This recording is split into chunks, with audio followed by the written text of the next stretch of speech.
আপনারা এমন কোনো এক্সপেকটেশন নিয়ে মাঠে নামবেন না যে আপনি সারফেস লেভেলের কোনো একটা স্কিলের বিষয়বস্তু শিখে নিয়েছেন আর আপনি শত শত ডলারের ফ্রিল্যান্স ডিল ক্লোজ করে ফেলতে পারবেন। ২০২৫ সালে এসে অনেকেই মনে করে freelancing is equal to easy মানি।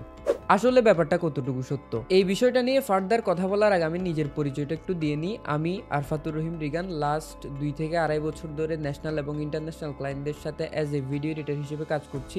আর আজকের ভিডিওতে আমরা মূলত ফ্রিল্যান্সিং জিনিসটা কি, ২০২৫ সালের মাঝামাঝি সময় এসে ফ্রিল্যান্সিং এর কি অবস্থা অ্যান্ড ফ্রিল্যান্সিং এর আরো কিছু টুকিটাকি বিষয় নিয়ে আলোচনা করব। চলুন শুরু করা যাক। দ্য স্যাড পার্ট ইজ ২০২৫ সালের এই সময়টাতে এসে আমাদের ফ্রিল্যান্সিং বিষয়টা অনেকেরই অজানা। যেমন কয়েকদিন আগে আমার এক কাজিন আমাকে মেসেজ দিয়ে বলে, ভাইয়া আমি ফ্রিল্যান্সিং শিখতে চাই। অ্যান্ড টু বি অনেস্ট, এটা কোনো ভ্যালিড কোয়েশ্চেন না। সর্বপ্রথমে আপনার বুঝতে হবে ফ্রিল্যান্সিং ইটসেলফ এটা কোনো কাজ না, এটা হচ্ছে কাজ করার শুধুমাত্র একটি ধরন। আপনার প্রথমে একটি স্কিল শিখতে হবে, দেন আপনি ওই স্কিলটাকে পুঁজি করে কি কোনো জব করবেন নাকি ফ্রিল্যান্সিং এর দিকে আগাবেন সেটি আপনি পরবর্তীতে সিদ্ধান্ত নিতে পারবেন। এই ফ্রিল্যান্সিং ব্র্যাকেটটার মধ্যে কিন্তু অনেকগুলো স্কিল রয়েছে, যেমন video editing, graphics design, web development, software development, হ্যান হাবিজাবি আরো অনেক কিছু, যেগুলো আপনারা গুগলে গিয়ে সার্চ করলে ইজিলি বের করে ফেলতে পারবেন। এবার আসা যাক ২০২৫ সালের এই মাঝামাঝি সময়ে এসে ফ্রিল্যান্সিং এর কি অবস্থা, ফ্রিল্যান্সিং এর দুনিয়াতে আসলে চলতেছে কি। সত্যি বলতে এআই নামের যে রেভলিউশনটা এসেছে, এটি আসার পরে কিন্তু ফ্রিল্যান্সার একটু নড়ে চড়ে বসেছে। কারণ এই ফ্রিল্যান্সিং ব্র্যাকেটটার মধ্যে এমন অনেকগুলো স্কিল রয়েছে যেগুলো আগামী 2 থেকে আড়াই বছরের মধ্যে অবসলিউট হয়ে যাবে, অর্থাৎ বাদ পড়ে যাবে। এর মধ্যে একটি স্কিল হচ্ছে এসইও। এই বিষয়টা নিয়ে আমাদের খালিদ ফারহাদ ভাই একটি ডিটেইলড ভিডিও মেক করেছেন, আপনারা চাইলে ওই ভিডিওটা দেখে নিতে পারেন। এখন আপনাদের মনে একটি প্রশ্ন আসতে পারে, সেটি হচ্ছে এআই এর কারণে যদি কোনো স্কিলের রেলেভেন্সি শেষ হয়ে যায় তাহলে আমাদের কি করা উচিত। দেখেন, এখানে কিন্তু বিষয়টা একটু ট্রিকি। ২০২৫ সালের মাঝামাঝি সময়ে এসে যদি আপনি ফ্রিল্যান্সিং শুরু করতে চান তাহলে স্কিল সিলেকশনের বিষয়টি আপনার একটু গুরুত্ব দিয়ে দেখতে হবে।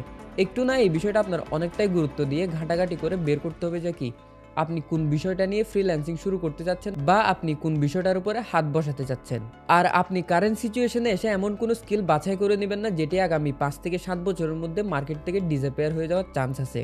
যেমন এর মধ্যে কিছু হচ্ছে এসইও, কপিরাইটিং বা বেসিক গ্রাফিক্স ডিজাইন। এই জিনিসটা কিন্তু আগামী 2-3 বছরের মধ্যে এআই কমপ্লিটলি রিপ্লেস করে দিবে, যার ফলে এই ধরনের কোনো কিছু আপনি বাছাই করবেন না। আর আগামী 5 থেকে 7 বছর মার্কেটে কোন স্কিলগুলো রেলেভেন্ট থাকবে সেটি যদি আপনারা জানতে চান, আপনারা গুগলের জেমিনাই কিংবা চ্যাট জিপিটিতে গিয়ে সার্চ করলে বা আস্ক করলে চ্যাট জিপিটি কিংবা জেমিনাই আপনাদেরকে একটি লিস্ট দিয়ে দিবে, যেখান থেকে আপনারা চাইলে স্কিলগুলো বাছাই করে নিতে পারবেন। আর লাস্টলি একটা নোট দিয়ে যায়, আপনারা এমন কোনো এক্সপেকটেশন নিয়ে মাঠে নামবেন না যে আপনি সারফেস লেভেলের কোনো একটা স্কিলের বিষয়বস্তু শিখে নিয়েছেন আর আপনি শত শত ডলারের ফ্রিল্যান্স ডিল ক্লোজ করে ফেলতে পারবেন। এখানে বিষয়টা হচ্ছে আপনার একটা স্কিল মাস্টার করতে হবে, তখন আপনি গিয়ে ক্লায়েন্টকে অ্যাপ্রোচ করলে সে আপনাকে আপনার কাজের ধরন অনুযায়ী একটি অ্যামাউন্ট পে করবে। এখানে শুরু করলে যে আপনি শত শত ডলার, হাজার হাজার ডলার আকাশ থেকে পড়বে এরকম কোনো কিছু নাই। So that's it for the video. আর আপনার যদি ভিডিও এডিটিং, ফ্রিল্যান্সিং কিংবা স্কিল ডেভেলপমেন্ট রিলেটেড কোনো কোয়েশ্চেন থাকে অবশ্যই কমেন্ট করে জানাবেন। I will try my best to respond on that comment or make a proper video on that topic. See you. Bye.